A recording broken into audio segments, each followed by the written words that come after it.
Hello viewers, welcome to my Nupur's kitchen. সবাইকে জানাই আমার পক্ষ থেকে শুভ শারদীয়ার প্রীতি ও শুভেচ্ছা। আশা করি সবাই খুব ভালো আছো এবং সবার পুজো খুব ভালো কাটুক এই কামনা করি। আজকে আমি একটি নতুন ধরনের রান্না শেয়ার করছি, যেটা পুজো প্রায় এসেই গেল আর একদিন হাতে সময় আছে। তোমরা এই রেসিপিটা চটজলদি বাড়িতে বানিয়ে নিতে পারো। দেখতেই পাচ্ছ আমি এখানে আলু নিয়ে নিয়েছি, তার সঙ্গে আমি নিয়ে নিয়েছি এখানে কিছু বাটা মশলা, যেটা হচ্ছে টমেটোর সঙ্গে আদা কাঁচা লঙ্কা পেস্ট করে নিয়েছি, পেঁয়াজ কুচিয়ে নিয়েছি, আবার কিছুটা কিউব করে কেটে নিয়েছি। আর এখানে আমি নিয়েছি গোটা গরম মশলা দিইনি, কিন্তু তেজপাতা আর গোটা জিরে দিয়েছি, আর কাজু বাদাম বাটা। তো আমি এখানে রেসিপিটা দেখাচ্ছি, যেখানে তোমরা পনির খেয়েছো, চিকেন দো পেঁয়াজা খেয়েছো, কিন্তু এটা পটেটো দো পেঁয়াজা। তো এখানে যেহেতু তেল গরম হয়ে গেছে, তেলটা খুব সামান্যই দিয়েছি। আলুগুলোকে আমি একে একে দিয়ে দেবো। আলুগুলোকে আমি তেলের মধ্যে দিয়ে দিচ্ছি, দিয়ে ভালোভাবে আমি আলুগুলোকে ভেজে নেব। খুব বেশি ব্রাউন করব না বা খুব বেশি কড়া করে ভাজবো না, আলুগুলোকে আমি ভালোভাবে ভেজে নেব। গ্যাসের ফ্লেমটা একটু কমিয়ে রাখবো। আচ্ছা, আলুগুলো ভাজার সময় এখানে আমি সামান্য নুন অ্যাড করছি, কারণ নুনটা যেহেতু রান্নায় দেবো, তাই খুব বেশি পরিমাণে নুন আমি অ্যাড করছি না, সামান্য পরিমাণে নুন অ্যাড করছি। এবার আমি হালকা ব্রাউন করে আমি আলুগুলোকে ভেজে নেব। এখানে একটা ঢাকনা আছে, আমি কিছুক্ষণের জন্য ঢাকা দিয়ে দেবো। আচ্ছা, দেখতেই পাচ্ছ তোমরা আলুগুলো ব্রাউন করে ভেজে নিয়েছি, কিন্তু আলুগুলো কিন্তু ভালো করে সেদ্ধ করে নেবে। তোমরা যদি সেদ্ধ করে করতে পারো তাহলেও করা যাবে, কিন্তু আলুগুলো আমি টিপে দেখে নিচ্ছি, আলুগুলো খুব সুন্দর করে সেদ্ধ হয়ে গেছে। আলুগুলো আমি এখানে একটা পাত্রতে তুলে নিচ্ছি।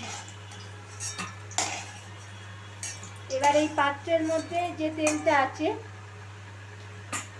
সেই তেলটা আমি এখানে, তেলটা কাট করিনি, কিন্তু এখানে কিউব করে কাটা আমি অনিয়নগুলো দিয়ে দিচ্ছি, পেঁয়াজগুলো। এগুলো জাস্ট হালকা ফ্রাই করে আমি তুলে নেব। পেঁয়াজগুলো ব্রাউন হয়ে গেলেই আমি এগুলোকে তুলে নেব। আচ্ছা, এই রান্নাটা বলে রাখি, রুটির সাথে তো খুব সুন্দর লাগবে, রুমালি রুটি, এমনকি তন্দুরির সাথেও খুব সুন্দর এই ডিশটা যাবে, এবং বানাতেও খুব বেশি টাইম নেয় না। এই রান্নাটা কিন্তু ভাত দিয়ে ট্রাই করতে যেও না, ভাত দিয়ে কিন্তু ভালো লাগবে না। এটা রুমালি রুটি বা তন্দুরির সাথে এই ডিশটা খুব ভালো মানাবে। তো পেঁয়াজের মধ্যে আমি সামান্য নুন দিয়ে দিলাম। তো পেঁয়াজের মধ্যে নুন দিলে খুব সুন্দর একটা কালার আসে, মানে কালারের থেকে বড় কথা হচ্ছে পেঁয়াজটা খুব তাড়াতাড়ি সফট হয়ে যায়। তো পেঁয়াজটা খুব বেশি ভাজবো না, হালকা ব্রাউন হলে আমি তুলে নেব। আচ্ছা, পেঁয়াজটা ব্রাউন হয়ে গেছে, এবার আমি তেল ঝরিয়ে সুন্দর করে আমি পেঁয়াজগুলোকে তুলে নিচ্ছি। পেঁয়াজগুলো খুব ব্রাউন করে ভাজবো না, একটু সফট হয়ে গেলে পেঁয়াজগুলো তোমরা তুলে নেবে। এবার আমি কড়ার মধ্যে ফোড়নে দিয়ে দিচ্ছি গোটা জিরে আর তেজপাতা, কারণ আমি লঙ্কা ফোড়ন দিইনি, লঙ্কাটা আমি পেস্ট করে নিয়েছি। তোমরা চাইলে গোটা শুকনো লঙ্কা বা কাঁচা লঙ্কা ফোড়নে ইউজ করতে পারো। এবার গ্যাসটা একটু বাড়িয়ে দেবো, ফোড়নের স্মেলটা ছাড়বে, তারপরে আমি পেঁয়াজ কুচিটা অ্যাড করে দেবো। এবার আমি এখানে অ্যাড করে দিচ্ছি দুটো মিডিয়াম সাইজের পেঁয়াজ কুচি। পেঁয়াজ কুচি দেওয়ার সাথে সাথেই আমি 1 চিমটে নুন দিয়ে দিলাম, যাতে পেঁয়াজটা খুব তাড়াতাড়ি সফট হয়ে যায় এবং হালকা একটা ব্রাউন কালার চলে আসে। আচ্ছা, এখানে তোমাদের একটা কথা বলে রাখি, লঙ্কাটা কিন্তু তোমরা বুঝে শুনে ইউজ করবে। যারা বেশি স্পাইসি পছন্দ করো তারা স্পাইসি রান্না করতে পারো। আমি এখানে লঙ্কাটা যেহেতু বেটে দিয়েছি কাঁচা লঙ্কা, তো তোমরা যদি চাও কাঁচা লঙ্কা কুচিও বা কাঁচা লঙ্কা চপ করেও দিতে পারো। তো পেঁয়াজটা দেখতেই পাচ্ছ ব্রাউন হয়ে এসেছে। আমি এবার এখানে এই বাটা মশলাটা অ্যাড করছি। এখানে আদা আছে, এখানে কাঁচা লঙ্কা, টমেটোর একটা পেস্ট আর সামান্য রসুন। এখানে আমি 3টে কাঁচা লঙ্কা ইউজ করেছি। তো তোমরা চাইলে কিন্তু ঝালের পরিমাণটা একটু বাড়াতে পারো। তো আমি বলবো যে এই রান্নাটা একটু স্পাইসি হয়, খুব স্পাইসি করতে যেও না। এখানে সবাই যদি খেতে চায় তাহলে এই রান্নাটা খুব বেশি স্পাইসি করা আমার মনে হয় না উচিত হবে। তো নর্মাল যেরকম স্পাইসি খাবার হয় তো সেই রকমই আমি রান্নাটা করছি। আচ্ছা, মশলাটাকে আমার একটুখানি কষানো হয়ে গেছে। আমি এবার বাকি মশলাগুলো দিয়ে দেবো। এখানে একটা মশলা আমি অ্যাড করে রেখেছি, দেখতে পাচ্ছ।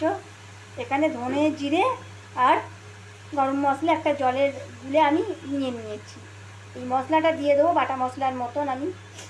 আর তার সঙ্গে আমি এখানে হলুদ আর লঙ্কার গুঁড়ো, হলুদ আর এখানে লঙ্কার গুঁড়ো একটা বাটা মশলার মতন করে নিয়েছি, এটাও আমি দিয়ে দেবো।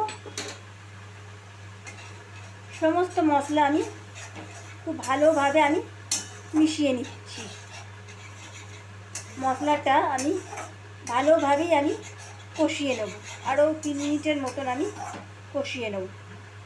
আচ্ছা, এবার মশলার বাটি দেওয়া জলটা দিয়ে দেবো।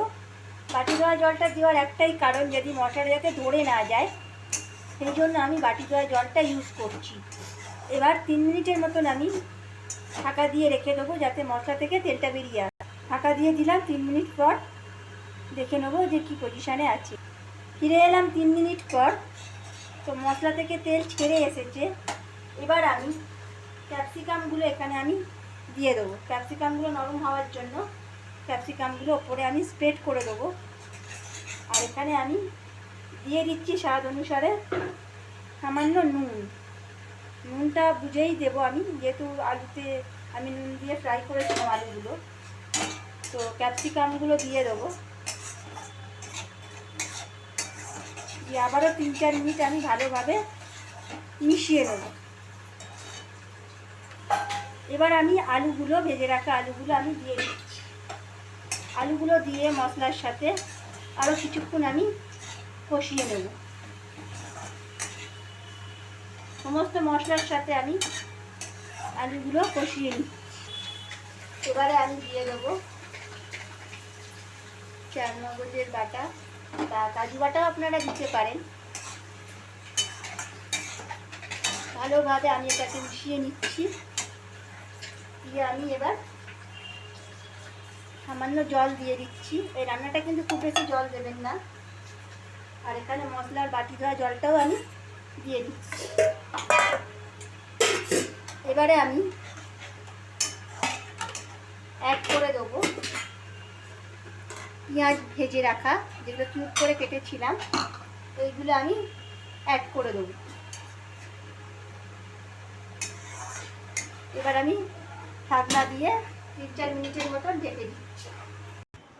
তো দেখতেই পাচ্ছেন পটেটো দো পেঁয়াজা পুরো আমার তৈরি হয়ে গেছে।